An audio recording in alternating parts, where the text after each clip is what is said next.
देखो, सबसे पहली बात, हमारी कमजोरी क्या है?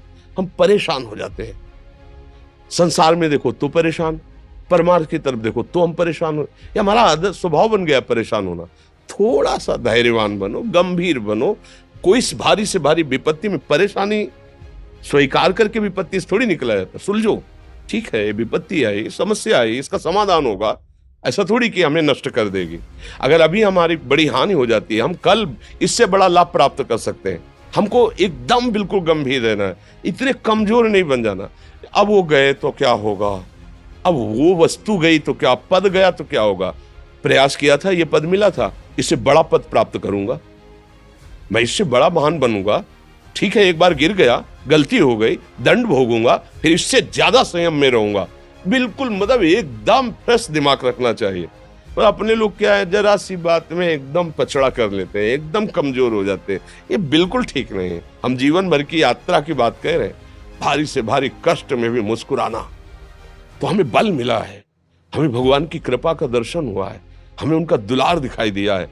अगर ऐसे तो भाग जाते, फिर परमार्थ में थोड़ी चलना होता है। आज जो आप सुन करके लाभ लेने की चेष्टा कर रहे हो ना, ये केवल प्रवचन नहीं है, ये जीवन है। अगर ये जिए ना होते ना, तो ये इसका प्रभाव नहीं पड़ता, फिर वाणी का प्रभाव नहीं पड़ता। हम इसीलिए कहते हैं, जैसे आप लोग एकदम परेशान हो जाते हैं, जब बोलो क्या हमसे ज्यादा परेशानी होगी?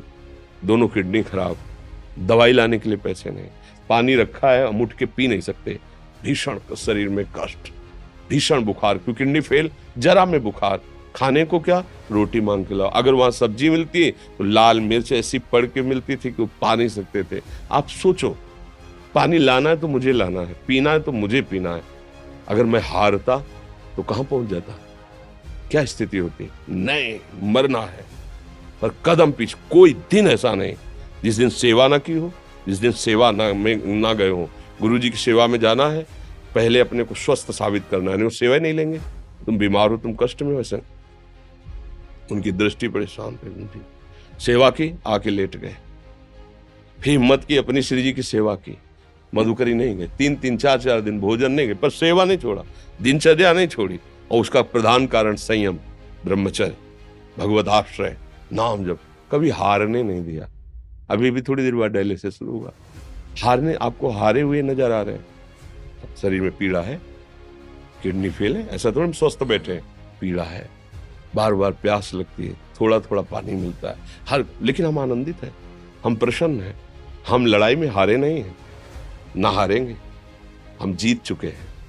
हम अपने मालिक के भरोसे में अपना सब बात, तो वो ये हम अपनी बड़ाई नहीं बता रहे, हम आपको बता रहे समस्या। सोचो, तुम्हारे पास तो माँ है, भाई है, बहन है, परिवार है, कोई ना कोई तो है ना। मेरा किसी ने कभी जीवन में ध्यान भी नहीं दिया। क्यों? बचपन से बाबा जी बन गए, किसी से प्यार नहीं, किसी से संबंध नहीं, कोई जानकारी नहीं, हम कहाँ हैं, वो कहाँ, किसी से कोई मतलब नहीं। अच्छा, जवान साधु कौन श्रद्धा करे? कभी गांव जाने की हिम्मत नहीं पड़ती कि रोटी मांग ले, पता नहीं लोग क्या सोचेंगे, क्या भावना कर ले। हम दरवाजे पे खड़े हैं, क्या कैसी भाव, जो हमारे सामने आकाश वृत्ति से आया यौवन अवस्था में, वही पाया है, अन्यथा भूखे रह गए।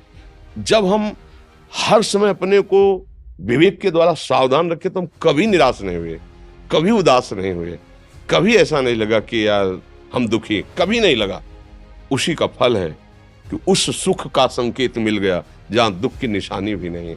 वही उसी के बच्चे हो, हम सब उसी धातु से बने हुए हैं। हम इतना क्यों परेशान हो जाते हैं? हम ये देखते हैं, अपने लोग थोड़ी बात बिगड़ गई परेशान, नहीं बिगड़ी तो बिगड़ जाने की संभावना में परेशान है। आज सुख है, लेकिन कल सुख छिन जाएगा, तो हम आज के सुख में सुखी ना होकर कल के दुख की आने की संभावना में हम भयभीत हो। मतलब क्या हमारी सोच रह गई? हमको इतना बलवान बनना है कि सुख और दुख दोनों हमको छू न सके।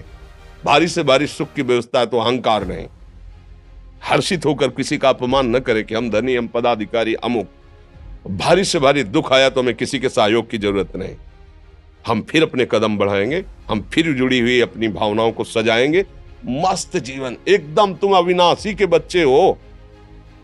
शेर का बच्चा भेड़ों के बीच में फंसकर म्यों म्यों बोल रहा है, बस अगर दहाड़ना सीख जाए तो कोई भी उसे परास्त नहीं कर सकता। ऐसे भगवद अंश, तू प्रपंच में फंसकर अपने को इतना दीन क्यों देख रहा है? तू ऐसा है कि भगवान के दिव्यास्त्र में भी ताकत नहीं तेरे को मार सके। तू अविनाशी का अविनाशी बच्चा है, विनाशी भोगों को, विनाशी शरीर को मैं मान के इतना भयभीत, इतना दुख, ठीक नहीं। ये सबके लिए, केवल एक के लिए नहीं। आप समझो, आप लोग सोचते हैं हम गृहस्थ होकर भला ऐसी स्थिति कैसे। जनक जी सुखदेव जी के गुरु हैं और राजा हैं, महल है, रानियां हैं, नौकर है, चाकर।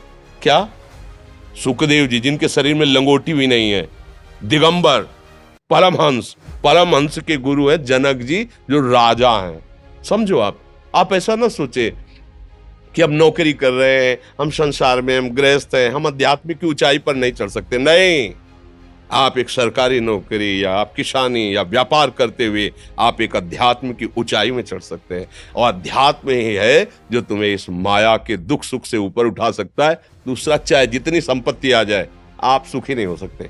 सब देख लो, आंख खोल के देख लो, अध्यात्म ही है जो तुम्हें हर कष्ट सहकर मुस्कुराकर जीने का रास्ता बता देगा कि आप आनंदित हो जाओगे। कुछ नहीं बिगड़ा, अध्यात्म है तो कुछ नहीं बिगड़ा, अध्यात्म नहीं है तो कुछ नहीं बना, कुछ हाथ नहीं लगने वाला।